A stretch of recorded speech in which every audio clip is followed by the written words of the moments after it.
प्राकृतिक प्रेमी हमारे आदरणीय श्री अनिल भाई बिरला जी, जो निमाड़ की शान माने जाते हैं, बाजीराव पेशवा समाधि को प्रचलित किया उन्होंने और आज उनका हर जगह पर नाम आता है।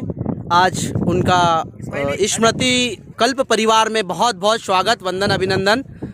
अनिल भैया, ये आज हरियाली अमावस्या के उपलक्ष्य में प्राकृतिक प्रेमियों द्वारा स्मृति कल्प परिवार के साथ साथ सभी ने यहाँ पर जो वृक्ष लगाए हैं, स्मृति कल्प फेज 2 पर्वतेश्वर महादेव पर्वत बोल सकते हैं, और यहाँ पर पर्वतेश्वर पर्वत पर जो स्मृति कल्प द्वारा और सभी ने यहाँ पर पौधे लगाए, आप क्या कहना चाहेंगे और यहाँ से प्राकृतिक प्रेमियों को क्या मैसेज देना चाहेंगे? पहले तो आप सभी को हरियाली अमावस्या की हार्दिक शुभकामनाएं। स्मृति कल्प परिवार को भी बाजीराव पेशवा की संपूर्ण पेशवाई की ओर से बहुत बहुत धन्यवाद कि आपने प्रकृति संरक्षण को लेकर जो काम किया है। स्मृति कल्प वाटिका निश्चित ही जो काम कर रही है वो सराहनीय है।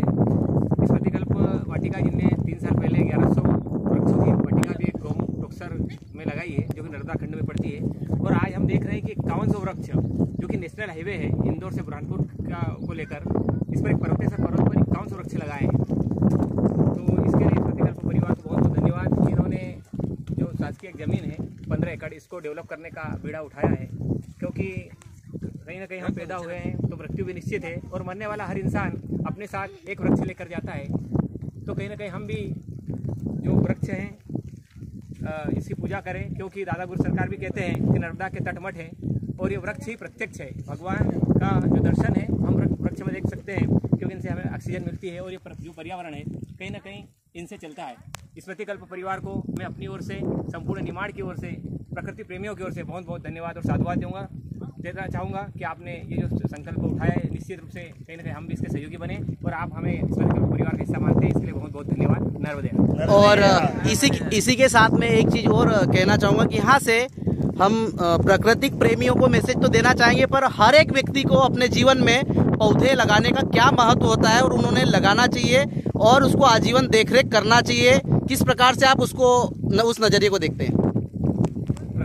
निश्चित ही वृक्ष लगाना चाहिए, कि हमें पता है कि हम जो ऑक्सीजन लेते हैं हमें वृक्ष से मिलती है, कहीं ना कहीं लाखों की ऑक्सीजन हमें इनसे मिलती है।